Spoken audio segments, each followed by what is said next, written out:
ఒక అడవిలో ఒక పెద్ద నాగుబాము ఉండేది. ఆ నాగుబామును చూచి అందరూ పారిపోయేటోళ్ళు. ఒకసారి ఆ నాగుబాము పోతా ఉంటే దానికొక పెద్ద చీమల పుట్ట కనిపించింది. ఆ పాము వెంటనే చీమలన్నింటినీ పిలిచి, "ఈ పుట్ట నాకు చానా బాగా నచ్చింది. వెంటనే మీరంతా దీనిని ఖాళీ చేసి వెళ్ళిపోండి" అనింది. ఆ మాటలకు చీమలన్నీ గజగజ వణికిపోయాయి. అంతలో ఒక చిన్న చీమ, "నాగరాజా, ఈ పుట్ట మేమంతా కలిసి కట్టుకున్నాం. లోపల ఆహారమంతా దాచిపెట్టుకున్నాం. అటువంటిది మా చీమల్నే ఖాళీ చేయమనడం మంచిదేనా?" అనింది. ఆ మాటలకు ఆ నాగుబాముకు చానా కోపమొచ్చింది. "గింత కూడా లేరు, నాకే మాటకి మాట చెబుతారా?" అంటూ తోకతో పుట్టను పడగొట్టడం మొదలుపెట్టింది. చీమలన్నీ పుట్టను వదిలి తలో దిక్కు పారిపోసాగాయి.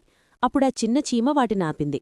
"మనమేమో వేలల్లో ఉన్నాం, ఆ పామేమో ఒక్కటే ఉంది. అందరమూ కలిసి ఎదురు తిరిగితే దానిని తరమడమెంతసేపు?" అనింది. చీమలన్నీ ఆలోచించి సరే అన్నాయి. అంతే, ఆ చీమలన్నీ ఒక్కసారిగా వెనక్కు తిరిగి పాము మీదకి దుంకాయి. దొరికిన చోట దొరికినట్టు కుట్టసాగాయి. ఆ చీమల దెబ్బకు తట్టుకోలేక ఆ పాము గిలగిలా కొట్టుకుంటా అక్కడనుంచి